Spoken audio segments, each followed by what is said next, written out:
तुमने कभी नोटिस किया है, जब भी तुम अपनी जिंदगी का कोई इंपॉर्टेंट काम शुरू करने जाते हो, पढ़ाई हो, करियर का डिसीजन हो, अपनी हेल्थ हो या खुद को बेटर बनाने का कोई सपना, तुम्हारा मन तुरंत कहता है कल से करेंगे, अभी थोड़ा टाइम है, आज मूड ठीक नहीं है। और तुम सोचते हो कि ये सिर्फ थकान है, लेजीनेस है, पर सच ये है कि तुम लेजी नहीं हो, तुम कमजोर भी नहीं हो।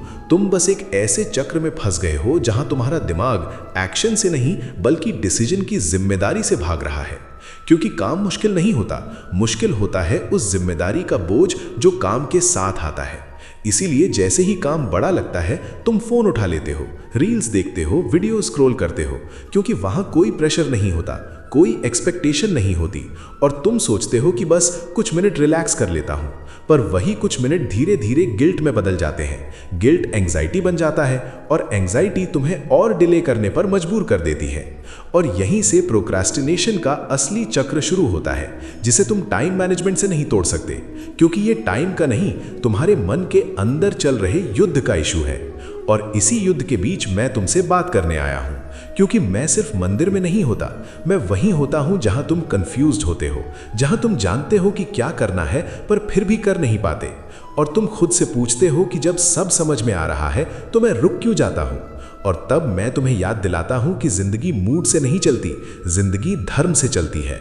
क्योंकि तुम्हारा सबसे बड़ा दुश्मन काम नहीं है, फेलियर नहीं है, तुम्हारा सबसे बड़ा दुश्मन तुम्हारा मूड है, जो तुमसे कहता है कि जब मन करे तब काम करना, जब एनर्जी आए तब शुरू करना। पर सच ये है कि जब तुम सिर्फ मूड के हिसाब से काम करते हो तो तुम अपने इमोशंस के गुलाम बन जाते हो, और जब तुम अपने धर्म के हिसाब से काम करते हो, चाहे मन करे या ना करे, तब तुम अपनी जिंदगी के नेता बन जाते हो। क्योंकि एक्शन मूड के बाद नहीं आता, मूड एक्शन के बाद आता है। इसीलिए तुम परफेक्शन का इंतजार मत करो, बड़ा प्लान मत बनाओ, सिर्फ इतना याद रखो कि अगर तुम 2 घंटे नहीं पढ़ पा रहे हो तो 10 मिनट पढ़ो, बिना फोन के, बिना एक्सपेक्टेशन के। क्योंकि मुझे तुमसे परफेक्ट एफर्ट नहीं चाहिए, मुझे तुम्हारी प्रेजेंस चाहिए।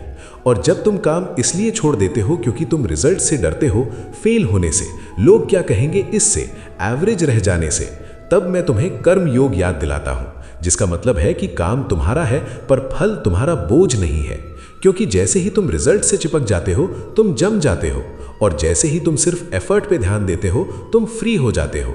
और इसी फ्रीडम में कंसिस्टेंसी पैदा होती है। इसीलिए हर दिन सिर्फ एक काम डिसाइड करो, उसका टाइम नहीं बल्कि उसका टास्क फिक्स करो। फोन को दूर रखो, क्योंकि तुम्हारा सबसे बड़ा डिस्ट्रैक्शन तुम्हारी स्क्रीन है, और बस उस काम को पूरा करो बिना ये सोचे कि वो परफेक्ट है या नहीं। क्योंकि तुम रेडी होते नहीं हो, तुम रेडी बनते हो, और रेडीनेस हमेशा एक्शन के बाद आती है, पहले नहीं। और अगर तुम आज भी डिले करते रहे तो कल भी वही होगा जो आज हो रहा है। पर जिस दिन तुमने आज एक छोटा सा कदम भी उठा लिया, उस दिन तुमने प्रोक्रास्टिनेशन के चक्र को तोड़ दिया। और याद रखो, मैं तुमसे ये नहीं कहता कि तुम फ्लॉलेस बनो, मैं तुमसे सिर्फ इतना कहता हूं कि तुम रुकना बंद करो, क्योंकि तुम्हारे अंदर जो पोटेंशियल है वो सोने के लिए नहीं बना। और जब भी तुम हेजिटेट करो, जब भी तुम डिले करो, मैं वही हूं, तुम्हारे पहले एक्शन के बिल्कुल पास, बस तुम्हें हाथ आगे बढ़ाना है।